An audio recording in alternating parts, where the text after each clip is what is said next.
Good to see you guys. What's up, guys? What's going on? Hey, what's up? Coach Collins, start with questions. Thank you. Yeah. Does it feel like, your first Big Ten game in November? It's kind of weird, but does it feel like a big game already for you? I think so. When you have the number one team and the best player in the country coming to town, you're going to be excited about that opportunity. But it is weird. You still you're in your non-league schedule, and all of a sudden a Big Ten game pops up. But our guys, there's definitely excitement. You could see in practice yesterday. And Big Ten games are different. You get into the league, it's a little bit more intense, a little bit more on the line, and especially with these guys being the best team in the league coming here right away, we better be ready because they're playing some great basketball right now. It doesn't always happen when you guys, last year you have basically the same matchups that you do this year. Understanding what you did right last year to get that victory and that upset, what do you think? What experience does that help? Yeah, I think for the guys that played in the game, it's really hard to try to replicate Edy in a practice. So, you really have to play against him to kind of understand what it's like, because he distorts the game positively in so many ways with his size and dominance. And then there are other pieces around him are very good players. So you got to do your best to do the job on him, but then these other guys can really play as well. So, I think the atmosphere is going to help. Last year, the atmosphere, I think our guys, you worry as a coach sometimes, you play in those atmospheres, guys get a little bit too amped up. And, I think our guys going through that gauntlet last year, those kind of crowds, they kind of got used to what that is. And like I've said, not to make the game bigger than what it is. Be excited, but, sometimes you get too excited and you get out of character. So when you play a team like this, obviously a lot has to go right for us, and you got to get a little help from them too. You got to hope that they're a little bit off in some different areas, and that we play a kind of a picture-perfect game. You watch the way they're playing right now. There's not a whole lot of weaknesses, so we're going to have to be at our very best. And hopefully the atmosphere, the crowd, and the game, that we give ourselves a chance down the stretch to be competitive. Last season, you played Purdue kind of in the thick of your Big Ten schedule. This year, you kind of have a little more time to prepare. Does that extra prep time help you, or do you feel like how does that help film review-wise?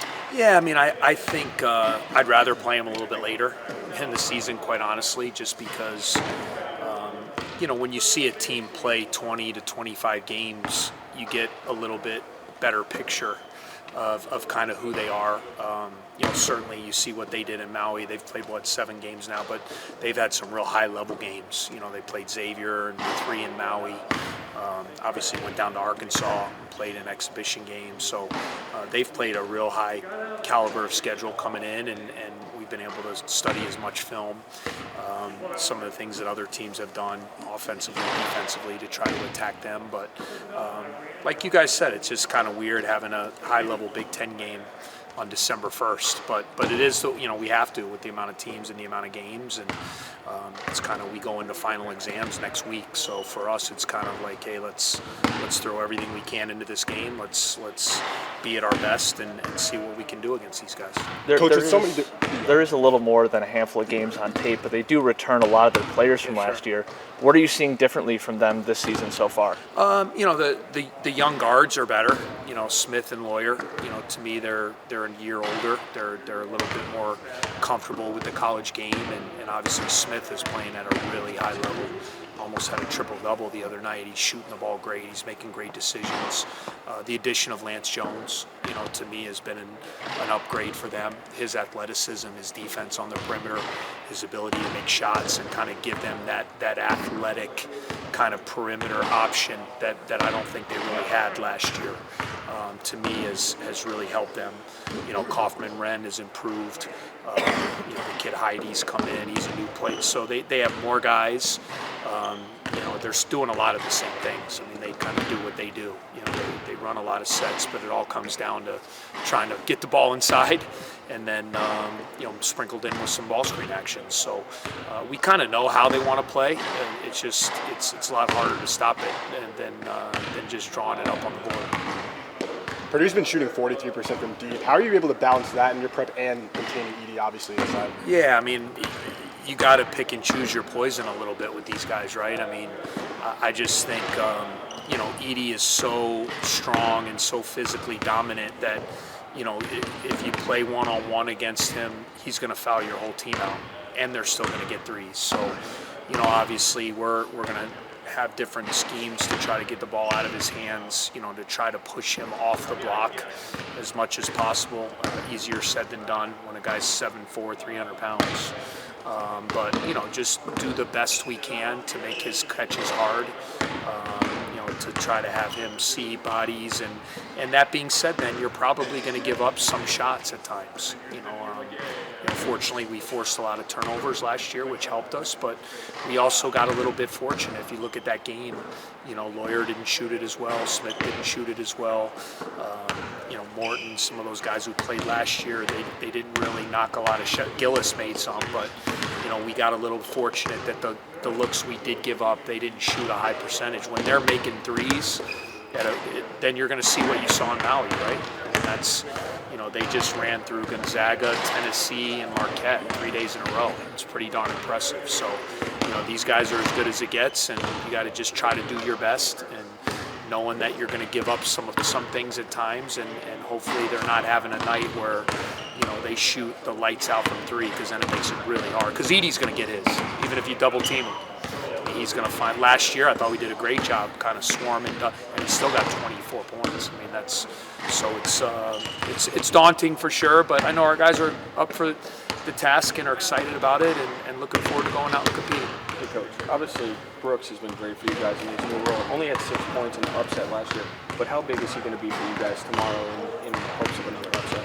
Yeah, I mean, anytime you play against really good teams, you need your best guys to step up. We saw that last year. Boo had a great game against them, and then Chase at the end, kind of took over the last 4 minutes. But it's going to be, we need Brooks to be dynamic. I think he's such a unique guy because he can play all over the court. We try to use him in different areas. He can play in ball screens. We use him in isolation. We post him, and we're going to need his production tomorrow in order to give ourselves a chance. Coach,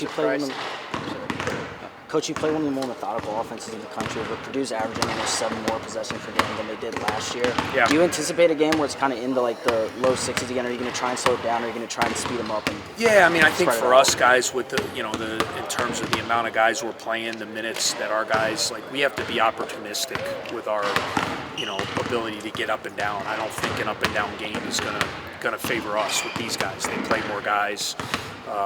They play at a faster tempo than we generally do. But that being said, if we get turnovers, if we have the ability to get out and we have numbers, we want to get out and we want to attack. But if not, we'd like the game more in the 60s. That's going to lend itself to us. I mean, if this thing's in the 80s or low 90s, I'm not sure we have the firepower, that they do to be able to withstand that. So we want to be really smart about tempo for sure.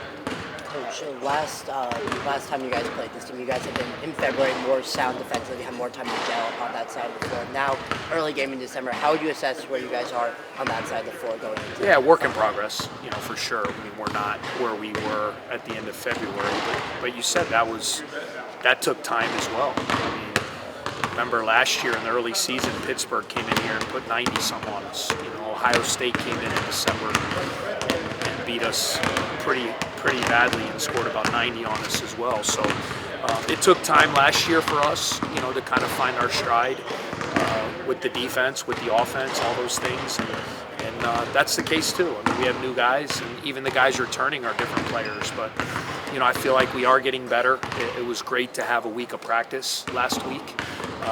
And I thought that we showed, we were able to get Matt more involved. That was a big thing for us to kind of get him back to the level of where he was last year. Thought we got, our pick and roll game with his lobs and things like that. We're certainly trying to continue to integrate Ryan and what he can bring on the floor for us. Obviously, Brooks' emergence is something we didn't quite have last year in terms of his skill set. So we're very much a work in progress. But here's the thing: while you're a work in progress, you got to find a way to win. And this early league games, I mean, you only get 20 league games, and especially a home game. So, as good as they are, and we have to come out tomorrow and do the best we can to try to get to that last 5 minutes, last 4 minutes to give ourselves a chance to win. Are you surprised at all, like, Purdue coming back better, kind of a veteran team, that really you were kind of overlooked again in the conference, even after your really good year last year? Yeah, I get it. It's hard. You look at the conference and so many teams, have returning guys, and we're still trying to find our way as a program and that level of success. We had a great year last year, and in order to get that ultimate respect, you got to just keep going out and doing it, right? And, sometimes that can be a good thing. You get a little bit too much praise, and then you get softened up. So I don't mind it. We're okay going about our business. I'm always a big believer. I tell the guys, if you do the job and you win, everyone will get credit. That's kind of what happened last year. You saw guys win awards and national praise and all those things, and people started coming to the games. So that's what you got to do. You got to go out there, and who cares what people say? Who cares where you're ranked? That's what's cool about basketball. You actually get to go out. It's not gymnastics or skating where you have judges. Like, you actually get to go out and prove it on the court and play the game. So we're going to have to do it like we've always, grind it out and do it the hard way. And I think our guys have learned to embrace that mentality. Coach, you've expressed concerns about fouling early in the season. You talked about Ryan and Boo. Purdue has one of the highest foul rates in the country. What have just the conversations been, especially defensively, about knowing how to guard on the perimeter and not foul Edy? We just have to be smarter, especially our main guys. We're just getting too many silly ones, where sticking our hand in the cookie jar and getting a reach in. Boo's second foul the other night, he lost the ball and, tries to get it back and gets his second foul 90 feet away from the basket. And, things like that. You are going to pick up some fouls, especially when you play a physical team like Purdue, but you got to shy away from the silly ones. And obviously we need our main guys on the floor. We saw, even the other night at Northern Illinois, Ty rolls an ankle.